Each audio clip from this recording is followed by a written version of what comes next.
Bueno, hermanos, damos comienzo ya a la clase del día miércoles de hoy. Dentro del listado que dimos la otra vez de elección de clases, corresponde la que quedó en tercer lugar.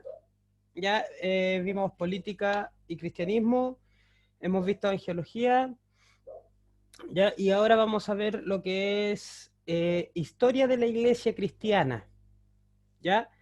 Así que después vamos a definir los otros tres temas que vendrán.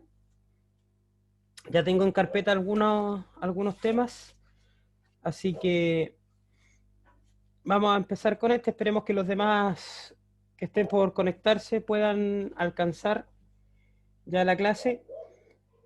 Eh, bueno, en el WhatsApp les envié un libro de Justo González para que complementen más adelante la lectura sobre historia de la iglesia.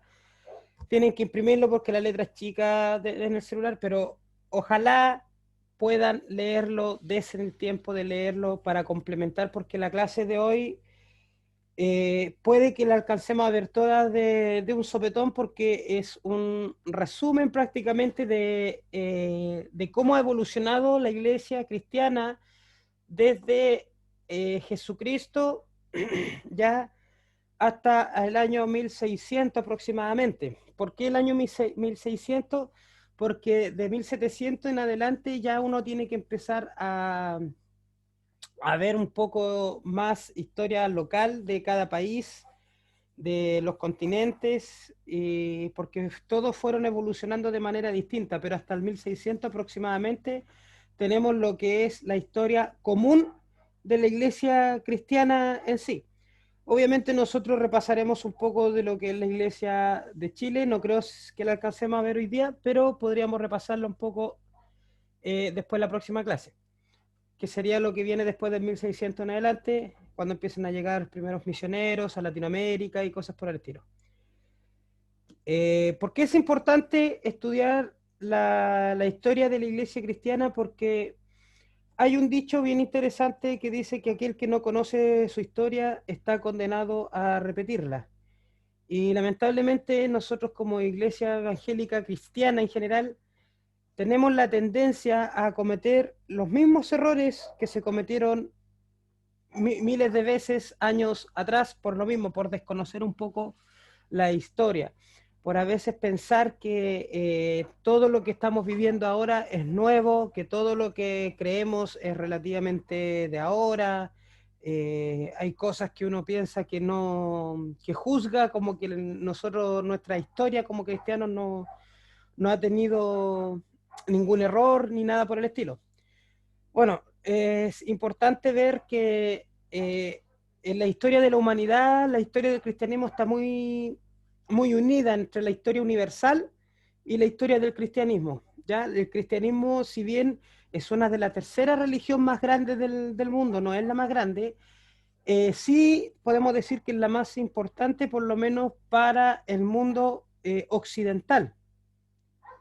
Sí, occidental, nosotros somos del occidente, que a veces me confundo, oriental son los chinitos.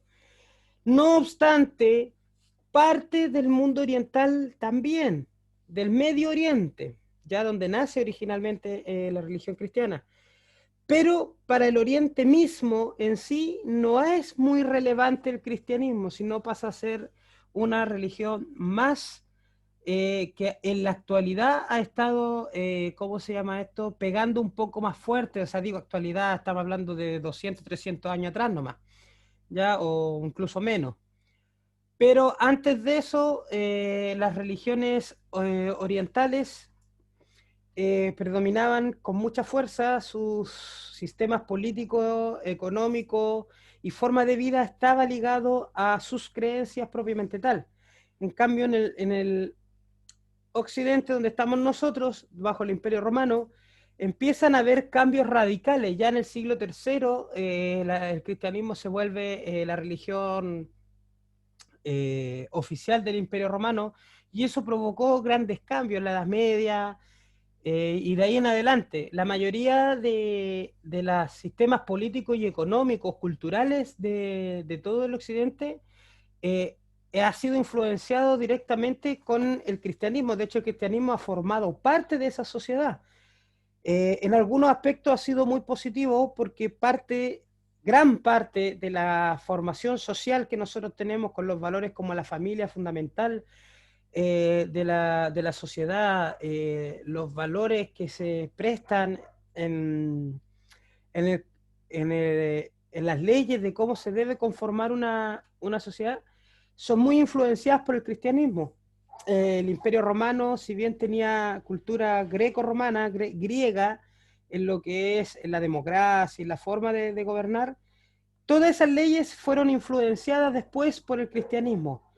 Entonces llega un punto en que en la sociedad actual se habla que nosotros somos una sociedad cristianizada, pero no cristiana, para que se entienda la diferencia.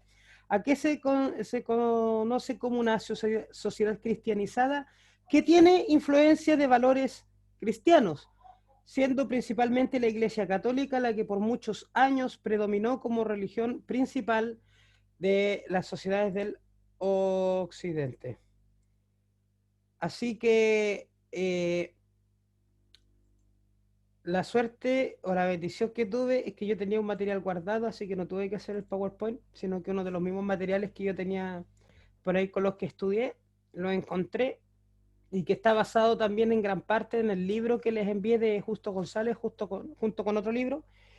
Así que vamos a hacer análisis de este esquema para ir más o menos viendo la historia nuestra, la historia de nuestra fe, la historia de lo que nosotros creemos, ¿ya?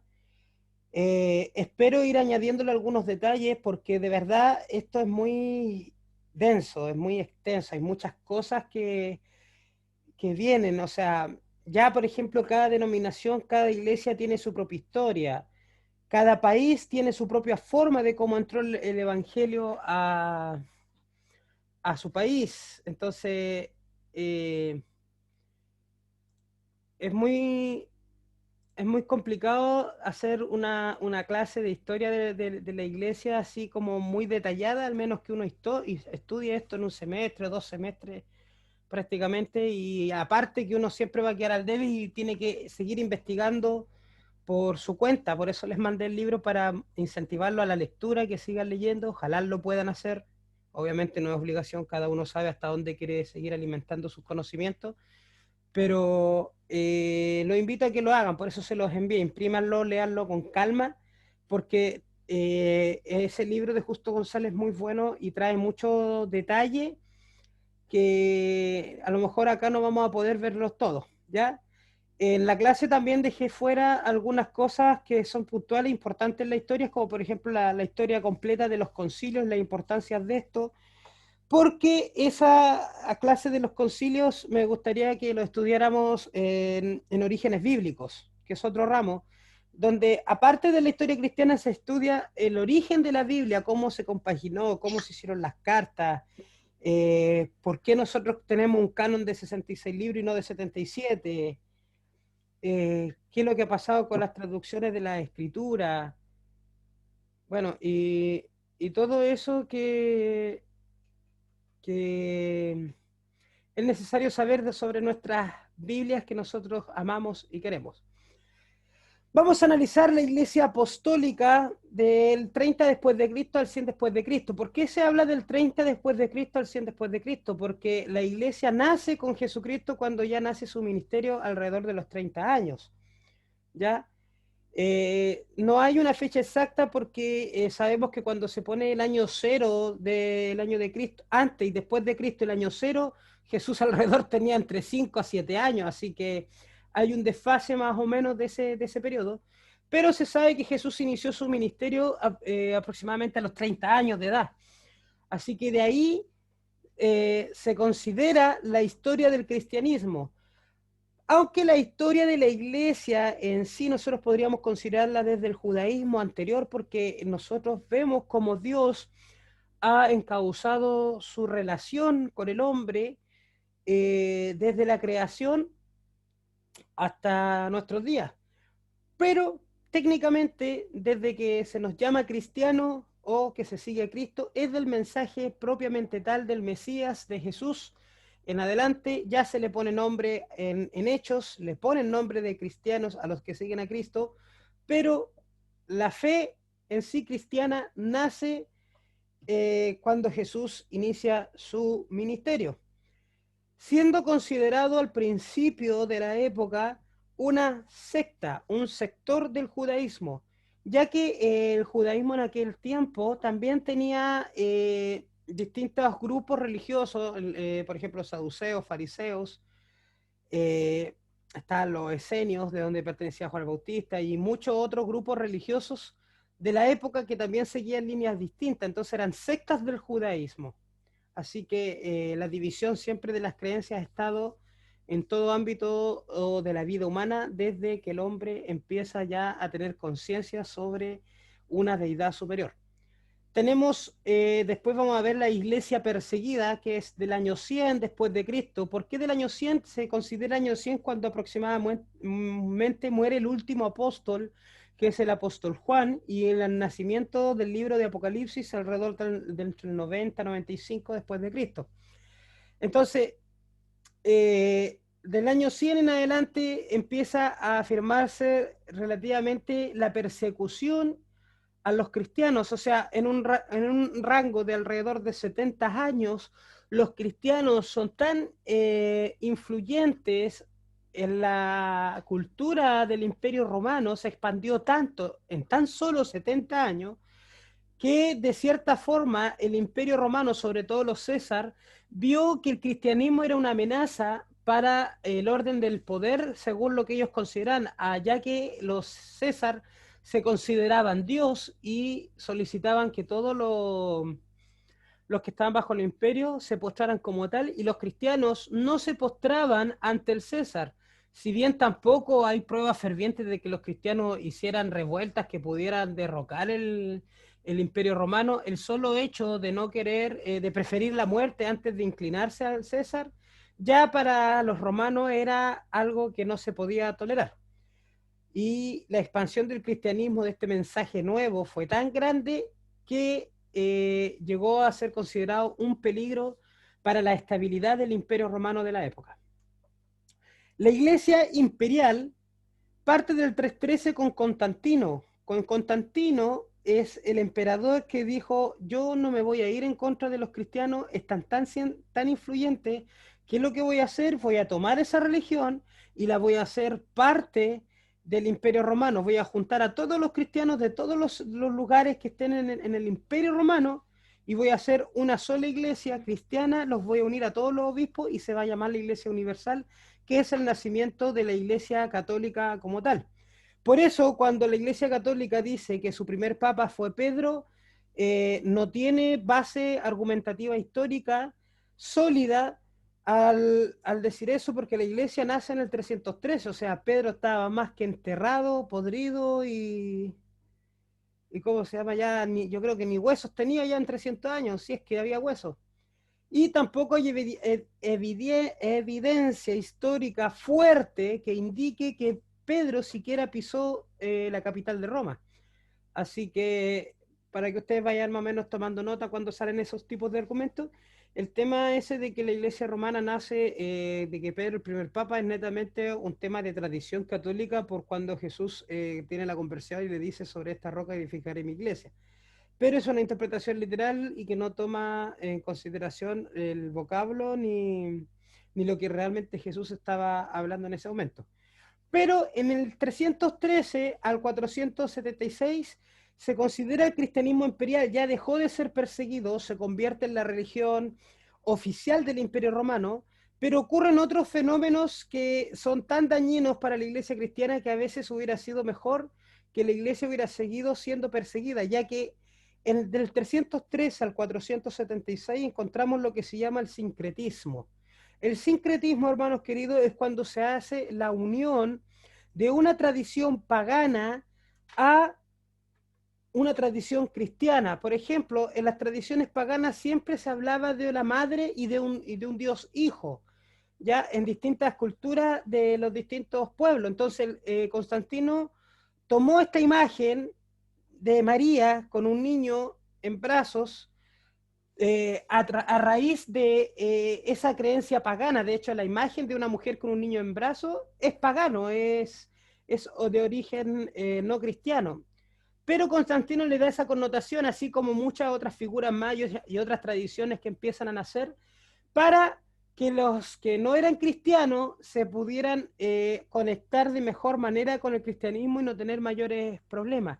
Pero eso provocó que se crearan doctrinas y dogmas y tradiciones que pueden ser muy perjudiciales a raíz del tiempo para el pueblo cristiano. Y lo vemos ya en la iglesia medieval, estamos hablando del medioevo, de la Edad Media, que decimos nosotros que se conoce como la época oscura, tanto culturalmente como cristianamente. Del 476 al 1453 después de Cristo, el cristianismo pasa a tomar un papel fundamental en toda la sociedad de lo que era el Imperio Romano. Cuando cae el Imperio Romano en Constantinopla, los reyes empiezan a tomar sus propios reinos, empiezan a tomar sus territorios nuevamente, se empieza a dividir todo lo que era antiguamente el Imperio Romano en reinos, pero el cristianismo quedó establecido y de hecho tenía tanto poder que ya las leyes y los reyes todos tenían que ser regidos por la Iglesia Católica. Incluso en algún momento a los papas se les dio el título como de nuevos césares. ¿Ya? Y donde los pueblos tenían que rendir tributo a la iglesia cristiana, donde todos estos monarcas tenían que regirse bajo los estatutos supuestamente cristianos, y donde la iglesia cristiana cometió los mayores abusos y atrocidades en el nombre de Jesús de la historia. De hecho, se sabe y está documentado que en el nombre de Jesús se ha matado más gente, se ha derramado más sangre que todas las otras religiones del mundo, incluso mayor que la musulmana, mayor que los budistas, mayor que todo otro. En el periodo de las cruzadas, cuando llegaron los musulmanes a parte de la península ibérica y de Europa, se empiezan a liberar esas tierras y que se quiere llegar a Jerusalén. Después de las cruzadas, en el tiempo medieval, se empieza a matar a la gente porque creían que eran brujos, que eran satánicos. Un científico que inventaba, no sé, un mechero, inventó la vela, por ejemplo, no sé, y no tenían explicación, automáticamente la iglesia cristiana de aquella época los tomaba como que era algo satánico y los mataba. Entonces, todas esas atrocidades que se ocurrieron en estos 1000 años aproximadamente, del 476 al 1453, marcaron de cierta forma la historia de la humanidad y del cristianismo en sí. Lamentablemente, la mayoría no de manera positiva, aunque en ese periodo también nacen las doctrinas fundamentales de la iglesia, ya donde se empiezan a hablar ya sobre el calvinismo, Juan Arminio, empiezan a tomarse la doctrina de claro, la doctrina de la Trinidad, se forma el canon de la Biblia, también hubieron cosas que hasta el día de hoy han sido positivas, y no todos los grupos cristianos se unieron en el siglo III con Constantino, así que había muchos, por ejemplo, los valdenses, a los arrianos, que eran cristianos, que estaban en otros sectores del mapa, que ahí lo vamos a ver, que también daban la pelea de manera distinta a lo que era el cristiano universal del catolicismo. Pero en general, mayoritariamente, del 476 al 1453, la iglesia cristiana pasa por un periodo oscuro, donde comete, como le digo, las mayores barbaridades de la historia humana, y todo en el nombre de Jesús. También hay que rescatar que si bien hubo un canon bíblico, no todos tenían acceso a las escrituras, así que eso provocó también todas esas atrocidades. Y como siempre ha pasado a través de la historia de la iglesia, tanto judía como cristiana, cuando hay desconocimiento de las escrituras, cuando no se conoce la palabra de Dios, el cristianismo tiende a cometer atrocidades, tiende a hacer cosas nefastas para la vida humana de toda la sociedad. Pero de 1453 al 1648 nace lo que es la Iglesia Reformada, la Reforma, un hito muy importante para el cristianismo, sobre todo para nosotros los evangélicos que venimos de esta reforma, donde se levanta un monje, Martín Lutero, pega las 95 tesis y dice, esto es lo que la Iglesia Cristiana Católica Universal está haciendo mal porque ha desconocido la Escritura. Martín Lutero descubre encadenado, dice la historia popular, de un monasterio, una Biblia que estaba bajo llave, la saca, estaba en latín, griego, no me acuerdo el idioma exacto, la empieza a leer y dicen que Martín Lutero empieza a llorar, y de hecho el libro que él lee es Romanos.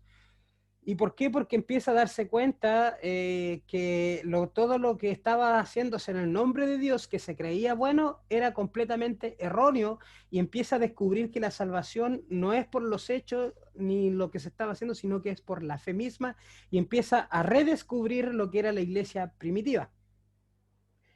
Entonces Martín Lutero, hay que tener en cuenta que Martín Lutero jamás quiso salirse de la Iglesia Católica, él jamás estuvo en su intención dejar la Iglesia Católica que estaba viviendo. Él lo que pretendía era reformar, era cambiar la Iglesia Católica para que la Iglesia volviera a sus inicios, que la Iglesia Católica hiciera lo correcto.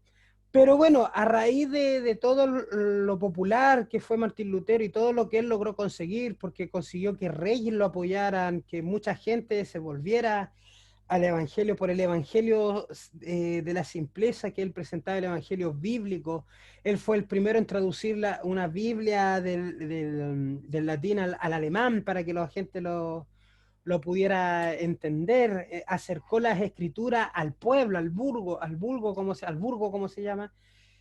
Entonces, eso provocó, dicen algunos teólogos, un avivamiento, considerándose que la gente que se convirtió a ese cristianismo, a esa fe, fue de manera impresionante, llegando a tal punto de que la Iglesia Católica tiene que excomulgarlo y se forma su propia religión reformada, donde incluso naciones como Alemania y otros pueblos de Europa se separan completamente del catolicismo y adoptan la idea y filosofía y fe cristiana reformada en ese entonces, protestante, posteriormente se conoce porque protestaban contra todo lo que la Iglesia Católica en ese entonces hacían, sobre todo el tema de las indulgencias, donde era que tú pagabas una cierta cantidad de plata para ser considerado salvo. Mientras más plata tú pagabas, más salvo eras. Incluso algunos podían pagar para tener títulos eclesiásticos. O sea, yo quería ser sacerdote o en este caso yo quisiera ser pastor,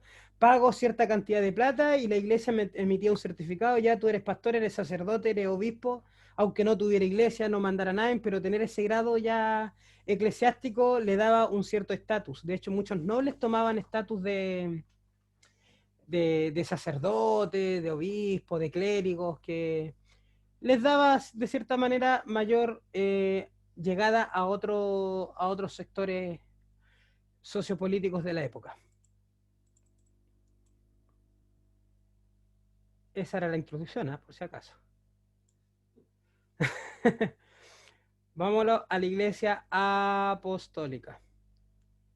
Desde la ascensión de Cristo, 30 o 33 después de Cristo, hasta la muerte del apóstol Juan, 100 años después de Cristo. Todas estas fechas, hermanos, quiero que ustedes tengan presente que son aproximadas. No existen fechas tal exactas, porque en ese tiempo la documentación de las fechas no era la misma de la de ahora, y hasta el día de hoy los investigadores han tratado de fechar lo más cercano posible, pero siempre queda en un aproximado como tal. Dice que la iglesia compuesta inicialmente por judíos y judíos griegos, luego entran los demás gentiles no judíos. Obviamente los primeros que entraron en esta categoría de iglesia cristiana fueron los judíos, los hebreos, ya que fue a lo que primero Jesús fue a predicar, fue a enseñar el evangelio. También estaban los judíos griegos como Pablo. Pablo era judío, pero era un judío griego, tenían doble nacionalidad, porque Pablo no nació en Jerusalén como tal. Pablo nació en Tarso. Tarso queda actualmente en lo que vendría siendo Turquía. Ya por eso Pablo tuvo la capacidad de estudiar en la Universidad de Alejandría, que era una de las mayores universidades o institutos o centros de formación académica de la época. Era como estudiar en Harvard hoy en día, no sé, pues en esas universidades de prestigio a nivel mundial.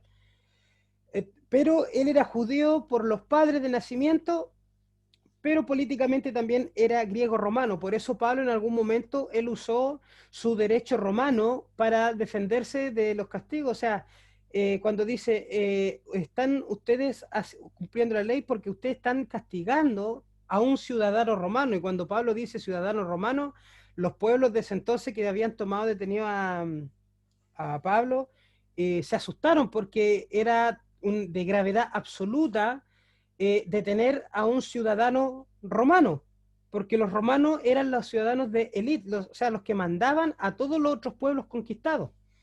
Entonces era de gravedad haber tomado preso a Pablo en ese sentido. Pero él era judío de religión y de padres, entonces fue criado también por el Sanedrín, a los pies de Gamaliel. Era un judío de tomo y lomo, pero de doble nacionalidad, como muchos de los judíos griegos que se unieron en ese entonces a la fe cristiana. ¿Ya? De hecho, la mayoría de los pueblos que estuvieron en Hechos 2, cuando dice que estaba hablando nuestro idioma, eran judíos, pero que hablaban en los idiomas de los pueblos donde habían estado, ¿me entiendes? Entonces, había judíos nacidos de Jerusalén, hebreos, como judíos griegos, que eran judíos que habían nacido en las afueras de las tierras de Palestina. El cristianismo, bueno, y después posteriormente, a través de Pedro, que fue el primer apóstol a los gentiles, cuando va a donde Cornelio, se empieza a agregar gente no judía al cristianismo. El cristianismo es visto como una secta más de los judíos y no como una nueva religión. Al principio les comenté eso, cuando el cristianismo nace o empiezan a describirse los primeros cristianos, se considera más bien una secta, un sector, una nueva ideología, un nuevo pensamiento ideológico dentro del judaísmo como tal. Por ende, no se tomaba como una religión aparte. ¿Ya? Por eso de repente las luchas de estos nuevos judíos que estaban predicando una doctrina distinta, porque no era una religión aparte. Si hubieran sido considerados en la época cuando estaba Jesús de una doctrina distinta, de una religión aparte, les aseguro que no hubieran crucificado a Jesús, porque hubieran dicho, oye, dejémoslo, él está predicando, es de otra religión, no es judío, no es hebreo, no está dentro de lo que nosotros creemos.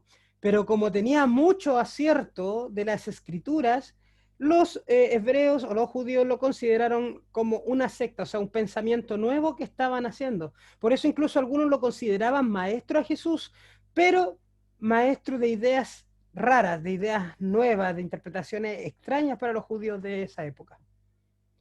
Se reunían en el primer día de la semana, o sea, para nosotros vendría siendo el domingo, para celebrar la resurrección de Cristo y compartir el pan, la Santa Cena.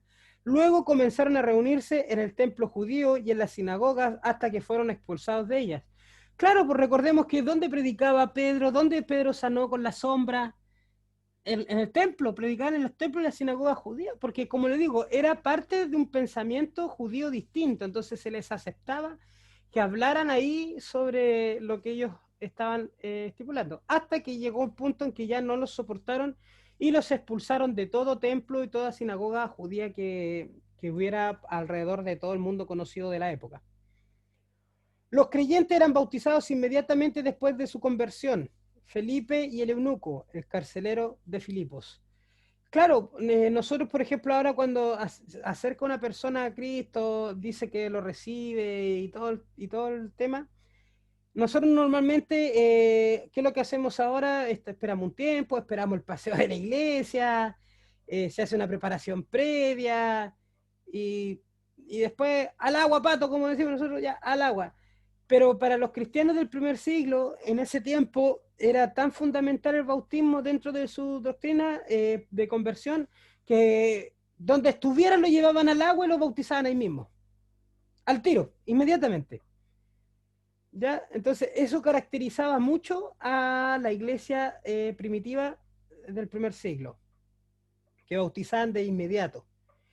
Es la iglesia descrita en el libro de los Hechos, la fraternidad, o sea, sabemos nosotros que compartían, que se apoyaban, que cuidaban a las viudas y todas esas cosas lindas que hacía la iglesia primitiva de aquel entonces, enviaba gente a misionar, enviaba gente a cumplir la labor de mensajería del Evangelio. Bueno, todo lo que leemos en Hechos y que vamos a estudiar también en algún momento después de Romanos, los libros uno por uno. Dirigida y gobernada por los 12 apóstoles. Ahora, dirigida y gobernada por los 12 apóstoles en el sentido de que ellos eran los encargados de tomar las decisiones grandes dentro de la iglesia.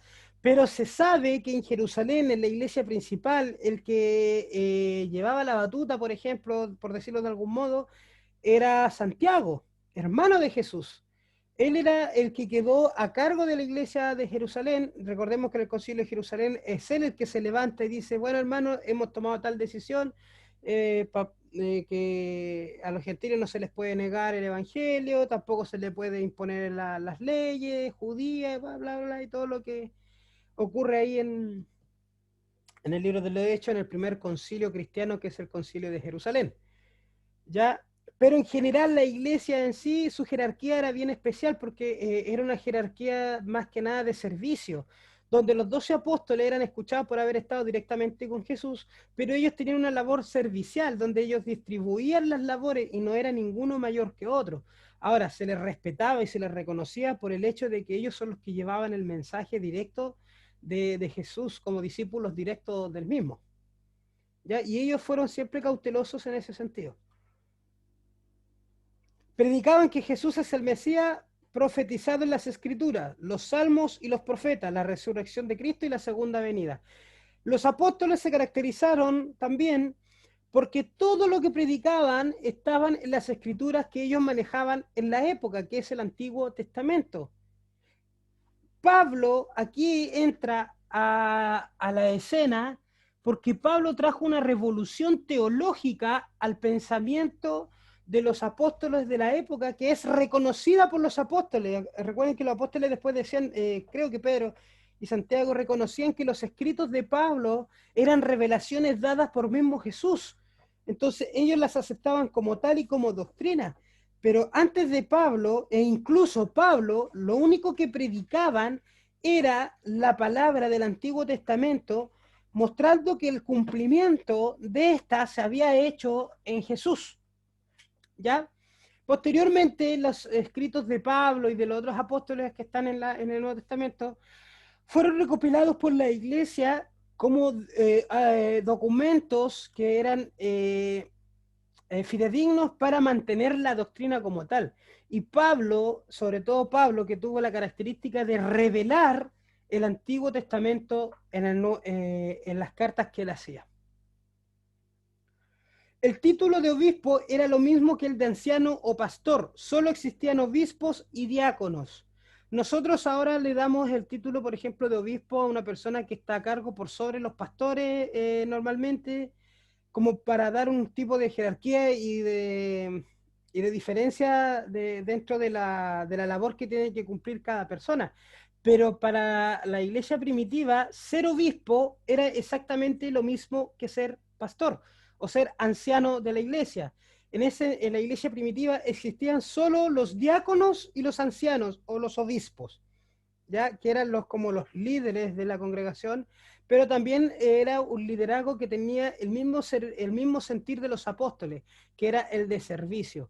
Los otros ministerios que se van dando dentro de la iglesia, dentro de la iglesia primitiva, también cumplían roles fundamentales, pero no eran roles de administrativos, que es lo que es la discusión que normalmente se lleva dentro de la iglesia actuales, sobre qué rol tiene que cumplir cada ministerio o cada labor ministerial, porque antiguamente no existían los misioneros, el misionero era un apóstol, entonces en la actualidad una persona apóstol es aquel que hace una misión, es un misionero como tal. ¿Ya? Pero ellos no cumplían labores administrativas, por decirlo de algún modo. Los que cumplían labores de administrativos de cierta forma eran los ancianos, los diáconos, o sea, el pastor, más los líderes de aquella comunidad como tal. Pero el pastor o el anciano, el diácono, tenía también la labor de guiar y de cuidar a las personas que estaban ahí, mientras que los diáconos tenían que hacer toda la parte técnica administrativa, por ejemplo, no sé, por la actualidad el pastor era el encargado de estar con los líderes de la iglesia enseñarles, guiarlos, cuidarlos, protegerlos, advertirlos y ver cómo estaba funcionando el liderazgo. Y el liderazgo era el que tenía que ver si faltaba un equipo, un micrófono, la pintura del templo. Estoy hablando de algo actual, porque en ese tiempo eran casas. Pero si faltaba, si algún hermano tenía necesidad, eran los diáconos los que tenían la labor de anunciar a la congregación que esa persona tenía necesidad, que había que ayudar. Era prácticamente los líderes los que organizaban todo el resto. Ya el pastor lo supervisaba. Los maestros, los profetas o los apóstoles de la época cumplían la labor de enseñanza como propiamente tal. Normalmente se daba que el que era obispo, que era pastor, cumplía la labor profética dentro de la enseñanza bíblica. En el primer siglo de la primera iglesia primitiva, el don profético tenía mucho que ver con las explicaciones de la escritura como tal, primeramente del Antiguo Testamento y posteriormente del Nuevo Testamento. En Corintios, Pablo habla sobre el don profético de, ¿cómo se llama esto? De descubrir el corazón de la persona. Ya estamos hablando de esa profecía cuando uno le habla puntualmente a la persona como tal. Entonces, tenían esa labor, pero no tenían labor administrativa, al igual que los apóstoles o misioneros de la época. Ellos tenían que ir, plantar iglesias, evangelizar, levantar iglesias, templos, lugares de reunión, establecer a esa gente, que daba un pastor a cargo y ellos volaban para otro lado a seguir predicando el evangelio. Un ejemplo, por ejemplo, de eso es Timoteo. Timoteo es uno de los pastores levantados por Pablo a corta edad, pero Pablo establece las iglesias de las que la mayoría que él le escribe, y Timoteo es uno de los pastores que él forma ya para dejarlo establecido. Después ya Timoteo es el que manda la iglesia como tal y no Pablo. Por eso le dice a Timoteo que nadie menosprecie tu juventud. Haz esto otro, tienes que gobernar, tienes que administrar, tienes que guiar, tienes que hacer un montón de cosas. Ya, esos conceptos son importantes entenderlo de cómo funcionaba ese sistema en la iglesia del primer siglo, porque hoy en día se ha distorsionado de cierta forma el tema de los ministerios y siempre se ha puesto de manera jerárquica, donde supuestamente uno es más que otro y los otros se tienen que sujetar a este. No, eso se ha dado según las características de cada iglesia. De hecho, ha nacido a través de la historia tres tipos de gobierno que tiene una iglesia, que es el episcopal, donde una persona como el Papa es el que gobierna toda la iglesia. Tenemos el presbiteriano, donde se forma el presbiterio, o sea, un directorio de líderes escogidos por la iglesia, el que gobierna la iglesia toma las decisiones por sobre lo que pueda decir el pastor, y está el tipo de gobierno congregacional, donde es la congregación en general la que toma las decisiones. Ya eso se ha ido formando a través de la historia de la iglesia, y en el Nuevo Testamento podemos encontrar algunos ejemplos de cómo se iba guiando. Ahora, lo ideal es que una congregación logre tener equilibrio entre los tres tipos de administración, más que de gobierno, tres tipos de administración de la iglesia, porque recordemos que el que gobierna realmente la iglesia es Dios, ¿ya? Entonces, hay que mantener la labor de cada persona que esté a cargo, respetar mientras las personas que estén a cargo cumplan su labor como corresponde, o sea, cumpliendo su labor pastoral, administrativo como líder, profética, misionera, con el respeto y con el ejemplo que corresponde. La iglesia no debería tener problemas en la composición de liderazgo que se vaya levantando, de reconocer no sé si decir lo opuesto, el lugar o la labor específica de cada uno, ¿ya? Eso no habría problema, pero ya sabemos que hoy en día también eso ha traído ciertos problemas en algunas iglesias donde es prácticamente la jerarquía manda más que el amor de Dios. Pero bueno, para que vean que en la iglesia del primer siglo, había solo pastores y ancianos que administraban la iglesia como tal. Los libros que componen el canon del Nuevo Testamento ya habían sido escritos. Dentro de los primeros 100 años, claro. El último fue Apocalipsis. El Antiguo Testamento era la escritura, los salmos, los libros de los profetas y los judíos. Por eso nosotros consideramos el Antiguo Testamento ese canon, el canon exacto que tenían los judíos, no los otros libros que después fueron considerados para la Iglesia Católica como el canon. Esos libros, los deuterocanónicos, se estudian simplemente. Veamos la religión romana de esa época. La religión romana era politeísta, que significa que creían en muchos dioses. Cada animal tenía un dios, cada planeta era un dios, cada fenómeno natural era un dios. Tenía el mitraísmo, que viene del mitra, de lo místico, de lo trascendental, del espacio, del universo, que era una línea de fe que venía desde Turquía. O sea, Pablo estaba muy familiarizado con eso. Entonces, eso predominaba en la época en que nace el cristianismo. Sol invicto, donde se adoraba al sol, al igual que los estos de Egipto, al igual que los egipcios, el sol era un dios importante. Entonces, en la mayoría de hecho de las culturas, el sol es considerado como el padre de los dioses, el padre de la naturaleza, ya por lo importante que es el sol. Había muchos templos paganos de diferentes dioses, como eran politeístas. Por eso en Corintios, en Tesalonicenses, Colosenses, siempre se habla de las doctrinas paganas que se podían involucrar dentro de la congregación cristiana, sobre todo el culto a Baal y el culto a la diosa Acera, ¿ya? Banquetes sagrados, esos banquetes sagrados traían también sacrificios, muertes, en algunos casos muertes de niños, culto a Baal, que había un culto a Baal y a otros de los dioses que estaban con Baal, donde sacrificaban niños recién nacidos. Entonces, y se hacían grandes banquetes, fiestas y todo por el estilo.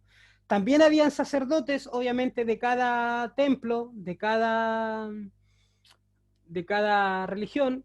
Había adoración, sacrificios, libaciones. ¿Ya? Las libaciones eran una especie de purgatorio, libaciones donde uno prácticamente hacía como una manda, para que se entienda, como una manda para conseguir algún cierto de favor, de libertad, de liberación espiritual contra algunos espíritus inmundos, que también se creía mucho en el paganismo. Uso de incienso como ofrenda a los dioses. Hermanos, no se asusten, no porque prendan un incienso en su casa significa, pero sí el uso del incienso se ocupó en esa época. De hecho, los orientales lo ocupan para, por ejemplo, cuando rezan los japoneses a los antepasados. Ellos creen mucho que los antepasados están ahí. Entonces, cuando rezan, prenden el incienso por el olor fragante. De hecho, cuando se habla de olor fragante en tu altar o olor fragante para ti, viene de ahí, viene de que las culturas antiguas, los hombres antiguos quemaban perfumes para agradar a sus dioses, y en el caso de los cristianos o del judaísmo, para agradar a Dios, a su único Dios. Y estaba el Panteón Romano, que actualmente es una iglesia.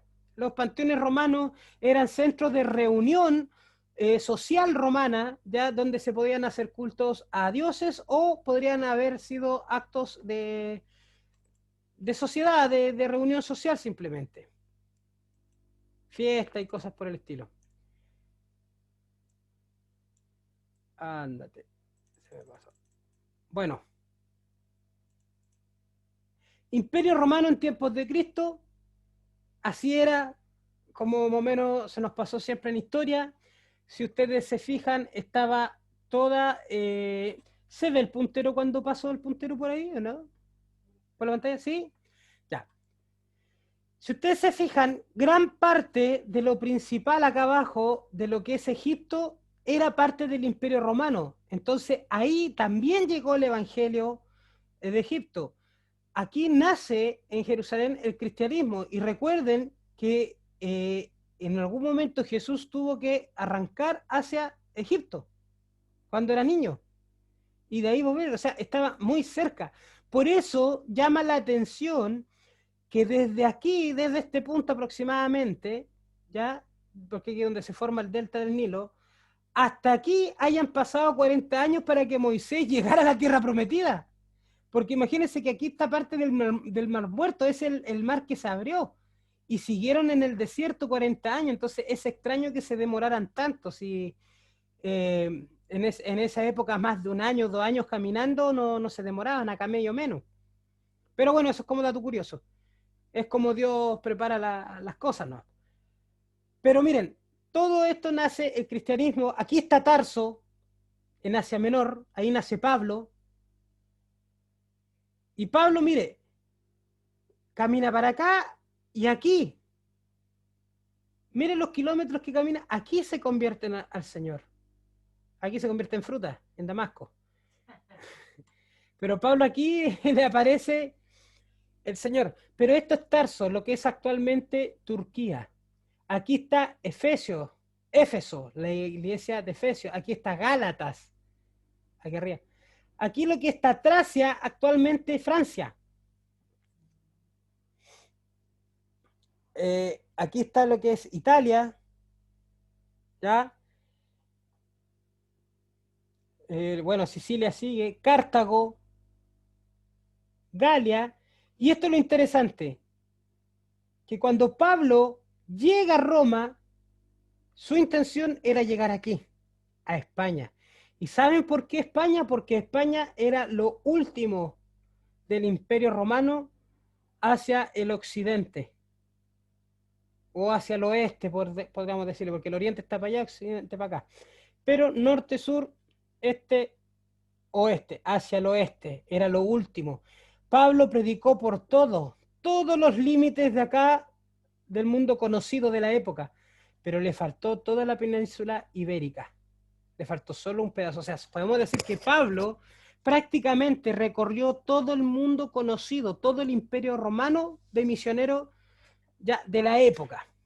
Más o menos así estaba distribuido, era el imperio romano de la época, así que para que más o menos ustedes vayan viendo, cuando uno habla de Éfeso o de Pablo de Tarso o a los Gálatas, más o menos cómo estaba distribuido. Uno de repente lee y pareciera que la iglesia de Hualpén con Talcahuano estaban cerca y creo que la más lejos era la iglesia de Curanilahue. No, eran bastante, mucho más grandes los recorridos. A ver, por aquí estábamos nosotros, por aquí está el pastor Sergio, por allá está. Acá íbamos a comer pan amasado, soy pilla. Ya. Y ahora me encuentro con un dilema. Son 2 minutos para las 9 y me queda pasar todavía todo esto para abajo, cosa que no creo que voy a alcanzar.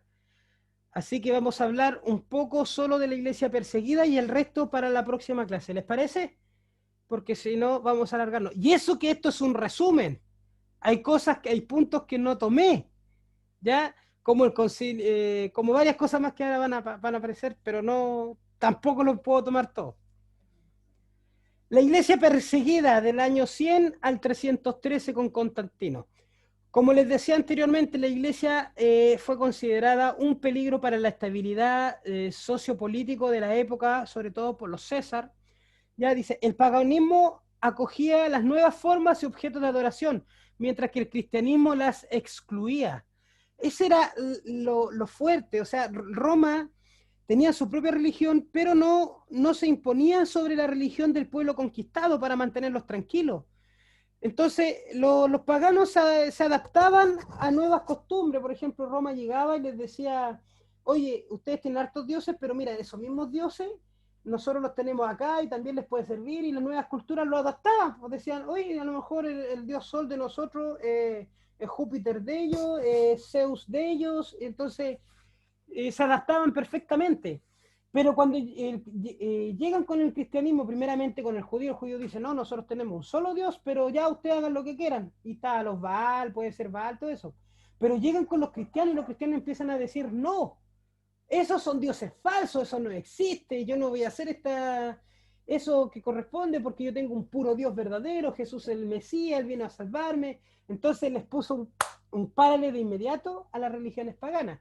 Y eso empezó a traer conflicto ya político y social de la época, porque antiguamente, hermano, eso es lo que nosotros debemos entender. Antiguamente, no ahora, antiguamente, todo lo que era política social estaba ligado a un credo, a una fe, a una religión.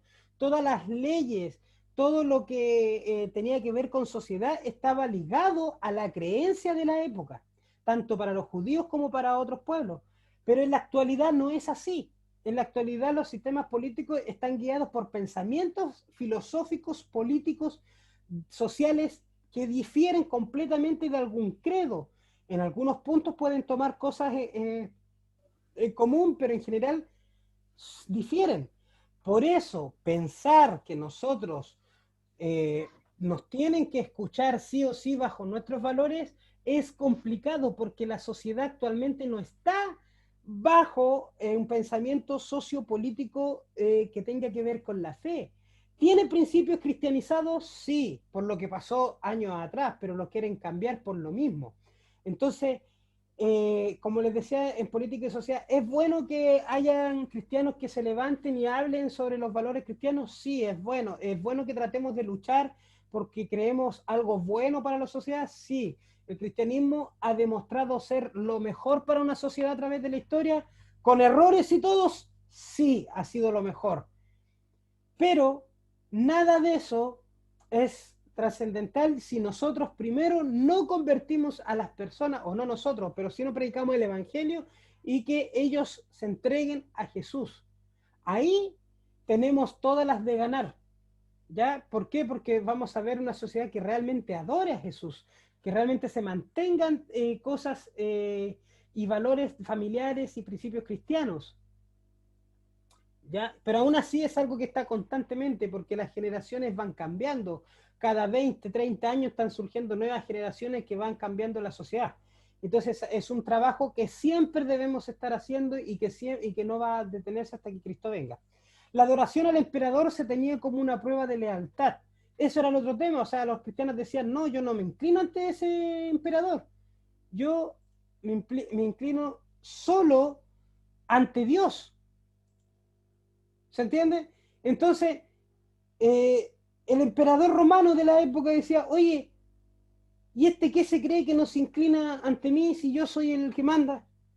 Y el cristiano prefería morir antes de inclinarse. O sea, yo le doy todo el respeto, me sujeto a las leyes que usted estime conveniente, pero yo no me inclino ante usted, usted no es Dios, yo tengo un solo Dios. Y ahí, ¿para qué le cuento en ese periodo? Carne de león, no. ¿Ya? No del león que tiene el pastor Moisés en la casa, el perrito ese que se llama león. No, no, de los leones de verdad, de los leones que se comían a la gente.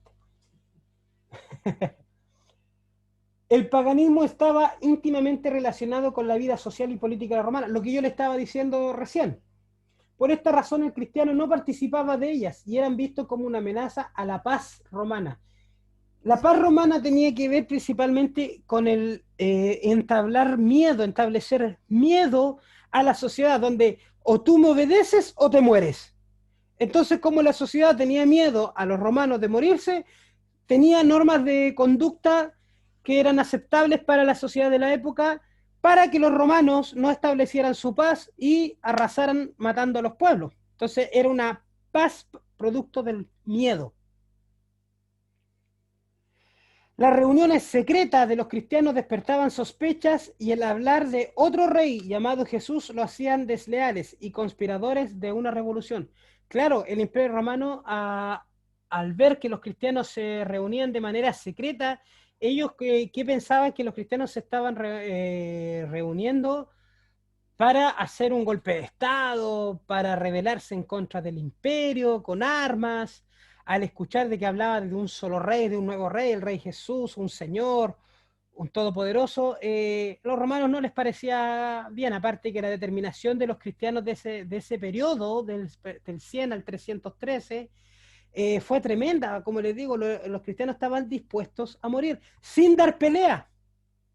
Porque no era que los cristianos se rebelaran, tomaran las armas y fueran a matar a los romanos. No, no, no, no, no. Ellos se resistían a creer en el dios César, emperador, mantenían su fe firme, sin hacer revoluciones, sin hacer protestas, sin andarse agarrando con la policía y los militares porque fueron a dar su fe supuestamente en la plaza de armas, no iban a los congresos a tirar piedras, a decirle que se iban a ir al infierno. No, no, no.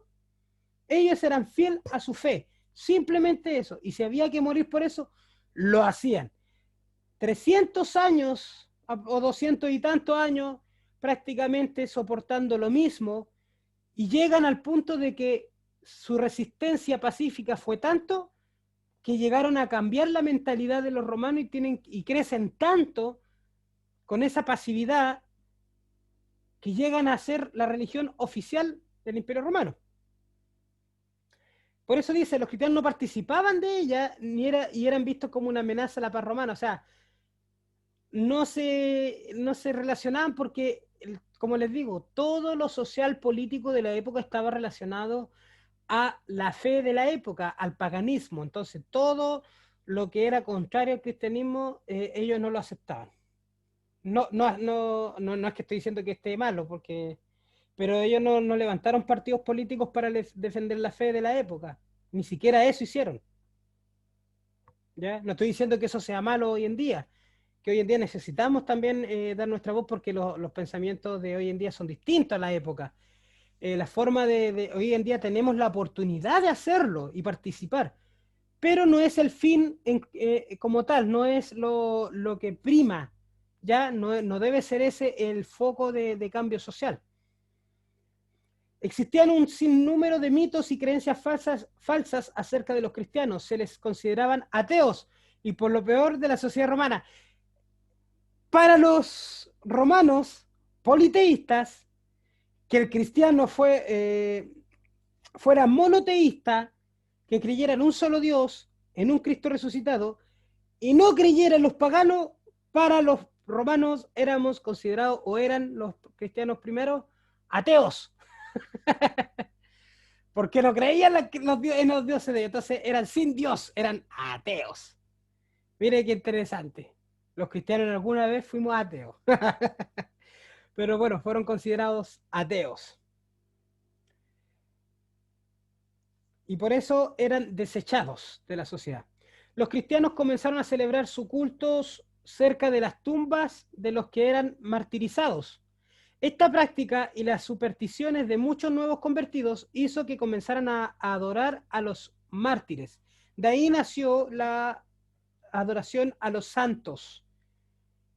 Como venían nuevos creyentes del paganismo, que creían que los antepasados quedaban ahí, y hubieron cristianos que daban su vida y que los martirizaban o morían y eran mártires, eso se fue transformando en darle culto a ese mártir por su valentía, porque se mantuvo fiel en la fe. Bueno, y si alguno ha estudiado o ha sabido sobre los santos católicos, cada santo tiene una historia de cierta forma de ser hombre de fe, de milagro, cosas por el estilo, y que murió la mayoría de alguna forma trágica o de alguna enfermedad por muerte natural, pero son martirizados en cierta forma considerados como ejemplo, son son beatificados y se convierten en santos. Pero esa práctica nace de esto, de la persecución de esa época. ¿Ya? El culto madre e hijo de las religiones paganas hizo que muchos nuevos cristianos lo relacionaran con la Virgen María y el niño Jesús, lo que yo le hablaba al principio de la clase de lo que se llama sincretismo como tal, que es la unión de una práctica pagana con una creencia cristiana, la hacen una sola y después dicen esto es cristiano como tal. Y eso es sincretismo, que no es lo mismo que ecumenismo, que otro día vamos a conversar sobre eso, que no es tan satánico el ecumenismo como la gente piensa, pero sí el sincretismo es lo que realmente es peligroso, porque el sincretismo une dos creencias distintas y la hace una sola creencia. El canon del Nuevo Testamento, tal como lo conocemos hoy en día, fue establecido durante la época, durante el concilio de Nicea, pero creo que fue pasadito el 313, creo que fue por el 370, 326, por ahí lo vamos a ver más adelante. Pero también eso lo vamos a ver el tema de los concilios y el canon bíblico cuando estudiemos orígenes bíblicos y ahí vamos a ver cosas bien interesantes sobre nuestra querida llamada Biblia, nuestro texto santo.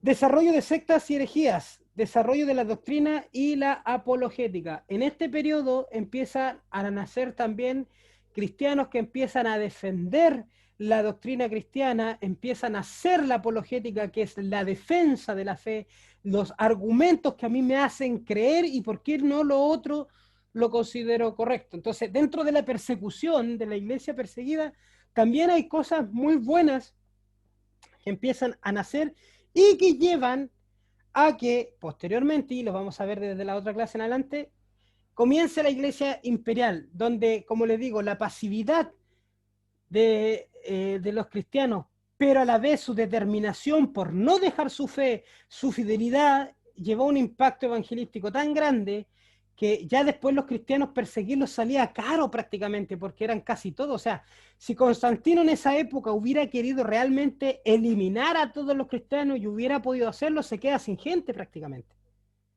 Porque ahí en ese entonces casi el 80 y tanto, 90% de la población romana llegó a abrazar la fe cristiana, imagínense. No el 20% como somos aquí en Chile, ni el 17%. No, no, el 90%. Entonces, ¿qué es lo que llevó a Constantino? Algunos dicen que como era de madre católica, cristiana, se convirtió, pero realmente la historia nos ha demostrado que Constantino hizo una jugada política para no perder el imperio o los reinos que tenía como tal. Entonces dice, yo no voy a pelear más con estos tipos, se han masificado mucho, han crecido caleta, bueno, digo caleta, pero para los que no entienden, porque veo que se conectó Edison, Javier Chávez, o Edison Javier, que es de Colombia, caleta para nosotros significa bastante, abultados. Entonces, vio que eran demasiados los cristianos de la época, entonces hay que ser más inteligente. O sea, yo creo que ahí nació el dicho, si no puedes con ellos, úneteles. Porque llamó a todos los obispos cristianos que ya están identificados, que en el 313 ya ni persecución había porque hasta los mismos soldados eran cristianos. ¿Saben qué? Ustedes van a ser la religión oficial del Imperio Romano. Nunca levantaron un tema político, nunca se alzaron en armas, no tuvieron rebeliones en ese periodo, fueron perseguidos, pero su fidelidad de mantener su fe, su pasividad y su determinación de hasta morir por su fe los llevó a tal punto de ser considerados la religión oficial. O sea, el 90% de la población era cristiana, del Imperio Romano, no estamos hablando de un país, sino que del Imperio Romano. Y ya vieron el mapa, todo lo que abarcaba el Imperio Romano de la época. Y hasta la caída de Roma, que es con la caída de Constantinopla, se mantuvo como iglesia imperial del Imperio Romano. ¿Ya? Y hasta ahí vamos a dejarlo por hoy, porque próxima clase tendremos que avanzar, porque ya son las 21:13 horas, empezamos a las 20:10, llevamos 1 hora, 3 minutos. Y eso en relación a los primeros, si no me equivoco, vimos los primeros 2 periodos. No, 3 periodos. 3, la apostólica, la de persecución, y esa no más vimos porque la imperial di la introducción. ¿No? Así que más o menos esa es la pequeña primera parte de la historia de nuestra iglesia cristiana. Como ven, hay muchas cosas más profundas. Lean el libro de Justo González, que tienen que ir relacionándose. Abro micrófonos para preguntas, acotaciones, sugerencias, mandatos, propaganda. No. Aquí ya se está quejando la hermana Yasmín, dice que estuvieron densas las clases ya.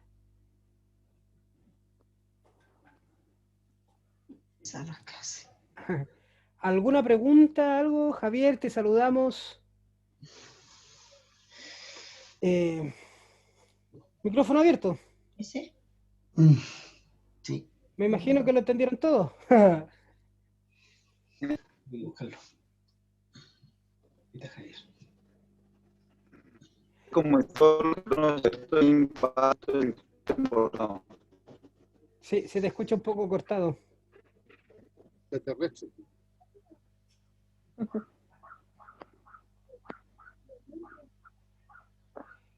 Pastor Sergio, los veo concentrados, viendo sus apuntes. Creo que quedaron todos un poquito así como sí, mucha información. Exactamente. No, claro, uno voy apuntando a veces términos que no lo había escuchado, o si lo había escuchado no le tenía el significado, por el mismo caso del sincretismo, que no lo había escuchado y menos el significado. Pero normalmente... Así que, bueno, en palabras simples, como dijo, que era unir dos doctrinas y hacerla una, y eso era bastante peligroso para claro, nuestra doctrina en este caso. Pero muchos la confunden con el ecumenismo. Muchos cristianos atacan el ecumenismo diciendo que eso es perjudicial, que es juntarse con el diablo, que todo, pero confunden los términos porque ecumenismo no es eso. De hecho, el ecumenismo nace de la iglesia cristiana protestante evangélica, ¿ya? Lo que es peligroso es el sincretismo. Por eso, por desconocimiento, muchos atacan cosas que no... No es lo mismo hacer, por ejemplo, nosotros aquí en Chile, Javier, hacemos lo que se llama un Tadeum para las fiestas patrias, que este año no creo que se haga, aunque hace harto tiempo ya que se hace, que es una ceremonia... Te debo, profesor. ¿Cómo? Que Te debo. parecen Tadeum, claro. los que se sentan los días, porque solo me fueron ciertos. ¿Cómo, Javier? Disculpa. No se escucha muy bien. Todos los pueblos lo hacen. Dice que todos los pueblos lo hacen. Ah, todos los pueblos hacen el Tedeum. Tedeum, siempre le digo Tadeum, pero bueno, es Tedeum. Claro. Que es un culto, una ceremonia religiosa donde vienen todos los representantes de todos los credos que hay en el país. Se hace una ceremonia religiosa en favor a la patria, pero eso no es sincretismo, eso es ecumenismo. Y eso no es peligroso porque se va a una ceremonia nomás, pero no hay un mezclar de doctrinas como es el sincretismo. El sincretismo sí adopta la cultura pagana con el supuesto creo cristiano. Acá en Chile, en el norte de Chile, por ejemplo, tenemos una prueba de sincretismo que es la fiesta de la tirana. De la tirana. Ahí donde se visten de diablo, de dragones, y sacan una virgen cristiana y hacen con ceremonia de símbolos paganos, que supuestamente es para que Dios bendiga la tierra, pero es una mezcla bien rara porque son puros símbolos paganos, dragones, diablos incluso, una virgen dando vuelta por ahí, unos cachapoal bailando, una mezcla que no se entiende, pero supuestamente es una fiesta religiosa cristiana. Eso es una prueba de sincretismo. Caporal, profesor, caporal. ¿Caporal? ¿Cómo dije yo? Cachopoal. Cachapoal. Ya, caporal. Ay, Dios mío. Eso, caporal en la sala. No pensé terminar riéndome en su clase. Bueno, para que vean que me equivoco de repetir esas cosas, ¿ves? Pero en general eso. ¿Cómo dije yo todo esto? Cachapó. ¿De dónde saqué esa palabra, oye? El río Cachapoal. ¿Hay un río? Ahí está. Hay un río que viene por tu trono. Ah, no, nada que ver. Así que, nada, ¿alguna otra pregunta? Yesenia, ¿cómo quedaste? De ahí vuelvo a ver el video bien para seguir anotando, pero tengo Les voy a enviar el PDF igual ahora al WhatsApp para que lo tengan en todo caso. Ya, donde sale toda Yo la que prefiero estamos. anotar. Yo prefiero anotar, si no, no aprendo, no entiendo. No, pero para que vaya anotando de ahí mismo, pues vea el video, porque no sé si lo voy a subir al tiro, porque todavía no subo de la clase pasada. Los apuntes que dice él. Pero para que vayan tomando los apuntes. Sí, está pendiente el del cantar igual. Bueno, Juanito. Presente. ¿Alguna acotación, como usted era más o menos de la época? Sí. Hay que de crucificado. Ah, quedó crucificado, ah, ya. No, bien, todo bien. Tratando de anotar nomás un poco y sacándole fotografía a las tareas que estás dando, a las lecturas para poderlas pasar después al cuaderno. Ya, qué bueno. Pero bien. Pastor Moisés, ¿nos puede contar más o menos cómo era el Imperio Romano de la época? En sus viajes como marino, por ahí, por esos lados. Pablo fue contingente mío. Navegaban justo en la Esmeralda ahí. No, fuimos en el mismo curso. Contingente ahí. Bueno, hermanos, eso sería la clase de hoy. Eché de menos a los que faltaron. Así que, pero bueno, voy a tratar de subir lo más pronto posible los videos que están pendientes. Hay muchos videos, no he tenido tanto tiempo para hacerlo, pero ahora como tengo una secretaria con más tiempo ahí, vamos a poder trabajar ahí. ¿Qué pasó con Bardelli?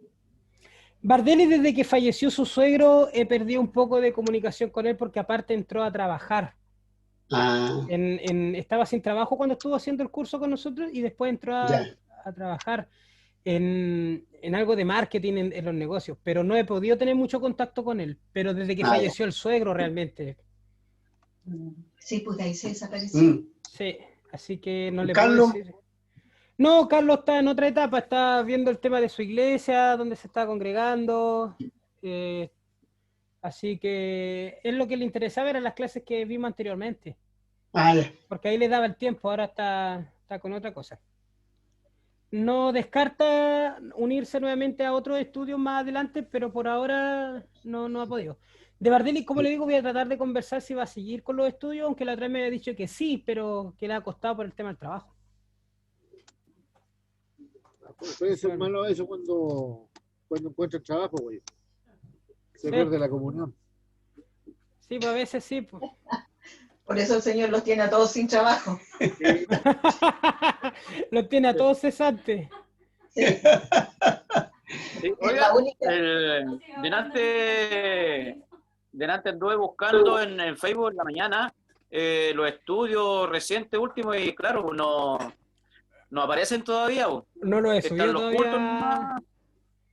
Sí, están los puros cultos. No, y aún así hay cultos que todavía no he podido subir al Facebook. Lo que pasa es que la verdad he tenido tanto tiempo y se demora tanto en subir el... Yo por ejemplo, pongo a subir el video ahora y para mañana en la mañana está subido. Claro. No, sí se Entonces, entiende. y como ocupo el computador para otras cosas, entonces de repente no... Ahí está, por lo llenaste. Claro, no he tenido tiempo. No, pero ya mi esposa me ha estado, la compañera Yasmín, ya ha estado tirándome la oreja todos estos días diciéndome ya pues las clases, profe, las clases, ¿dónde están?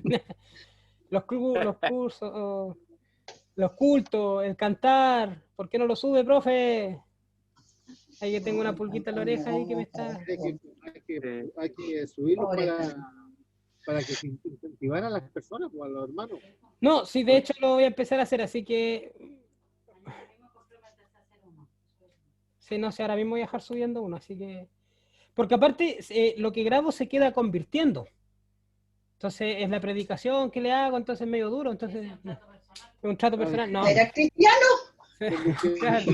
Se convierte el video primero, se queda guardado en el computador y de ahí lo tengo que subir ya sea a YouTube o al Facebook. Entonces, y a veces Facebook no me deja subir algunos videos porque, no sé, pues muestro una imagen, los cultos muestro una canción de YouTube y me dice que no hay permiso y todo eso.